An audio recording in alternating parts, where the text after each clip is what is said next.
Welcome back, you beautiful ghouls. Are you tired of modern horror movies where the scary monster is just a metaphor for generational trauma or bad Wi-Fi? Let's rewind to the 60s, a time when horror meant Technicolor blood, velvet capes, and acting so dramatic it chewed the scenery. Today, we are digging up 5 forgotten gems that act circles around the CGI fests of today. These films have style, substance, and Peter Cushing's cheekbones.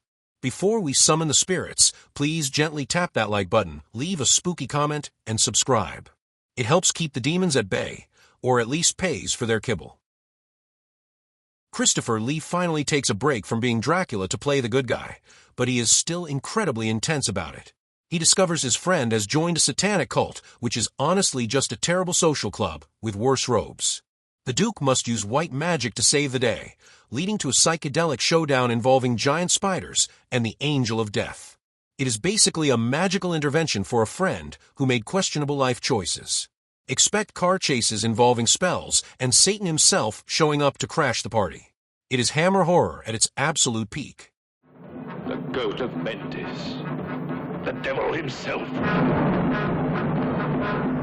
Who knows he must fight the devil's power to the death.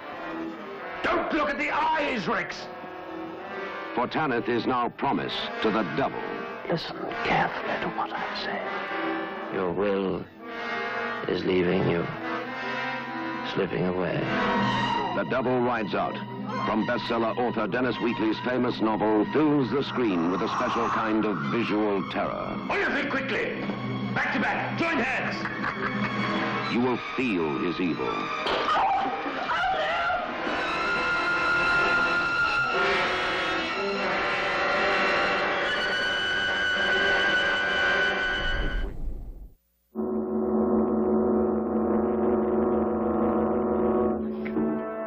The power of darkness is more than just a superstition.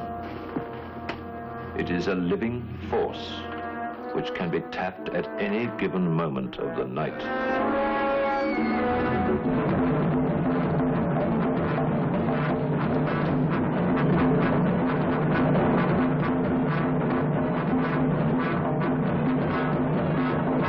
My God. Christopher Lee as de Richelieu.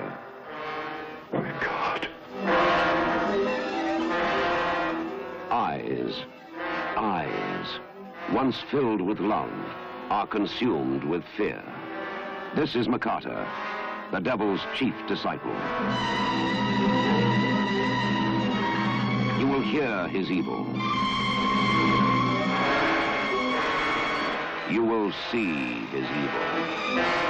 If we once catch sight of his face.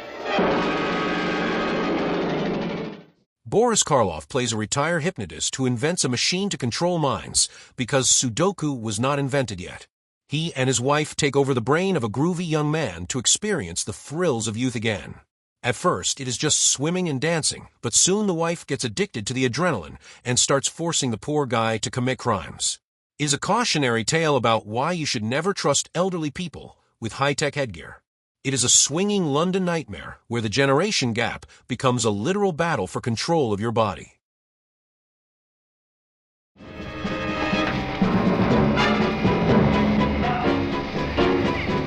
God, still you must be out of your mind. And there are whole periods when I can't remember anything at all. Nothing. Me on now. I feel kind of groovy. Well, you get me to the stage where I feel fine, and then you tell me that I gotta toe the line.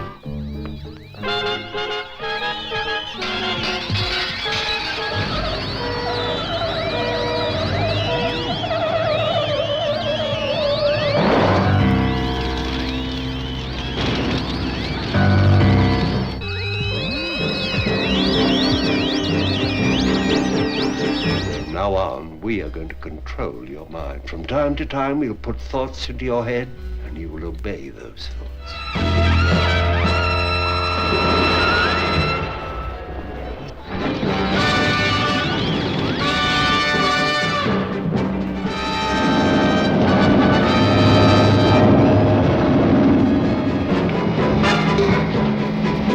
Run it quickly! Boy, you're coming on strong now.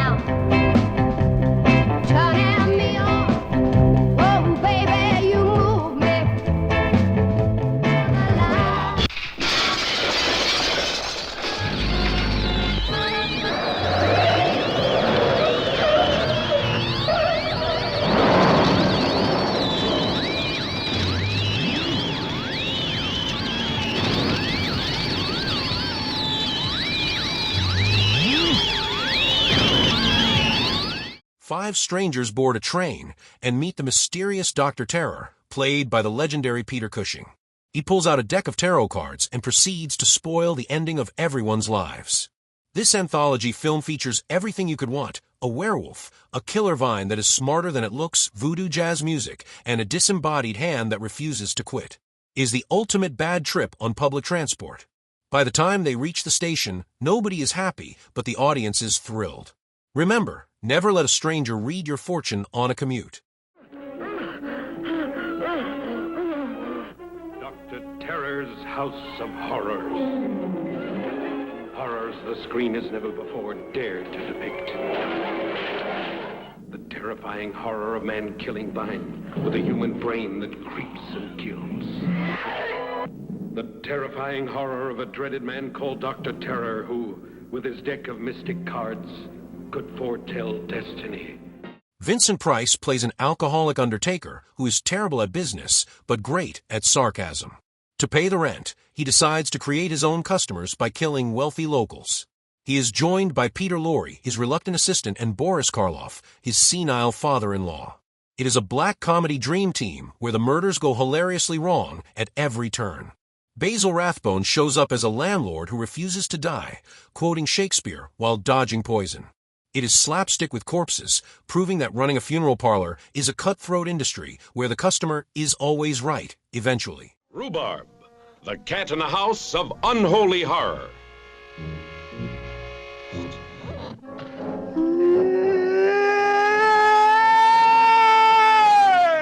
Cover you, sir! Whose wrath will slash you to the bone.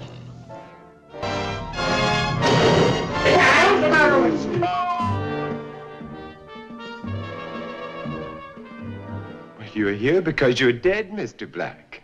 The hell I am!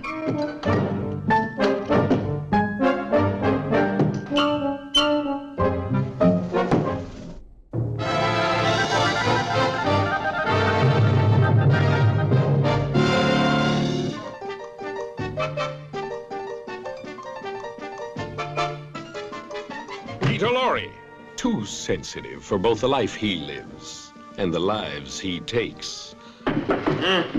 Butterfingers. Alexander the Great embalmed in honey, so they say. Aren't you coming to bed, husband? Amazing Joey Brown, shockingly amazed.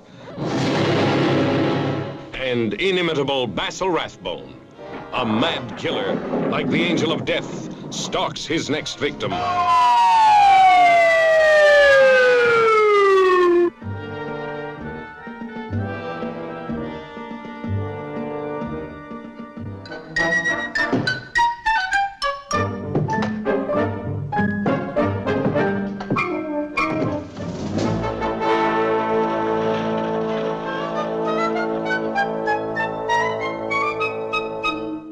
In feudal Japan, a mother and daughter-in-law are brutally killed by samurais, which is a huge mistake.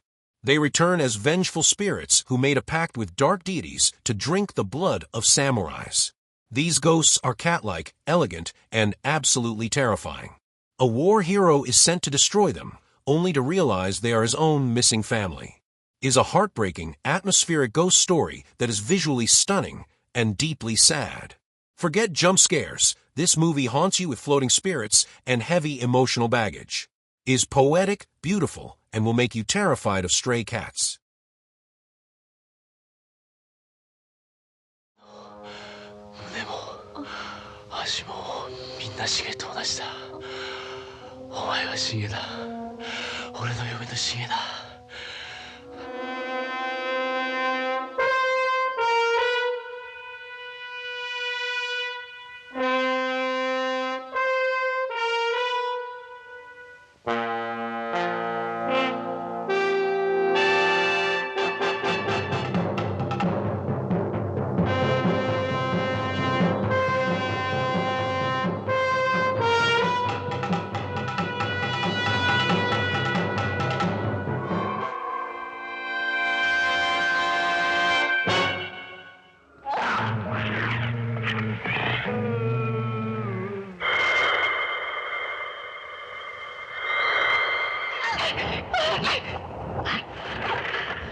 侍を殺し、その生き血をすることが私たちの悲願です。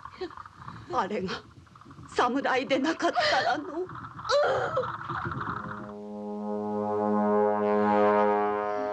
お前の。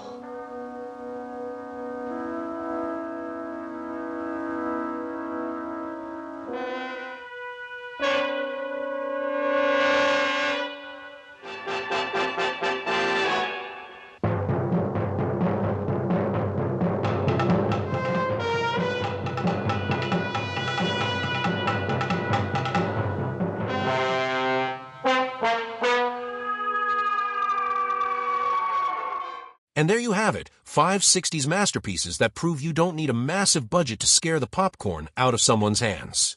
Have you seen any of these, or did I just add 5 movies to your endless watch list? Let me know in the comments below which one sounded the craziest. If you enjoyed this trip back in time, please tap that like button, share this video with your coven, and subscribe for more vintage nightmares. Until next time, keep your doors locked and your garlic handy.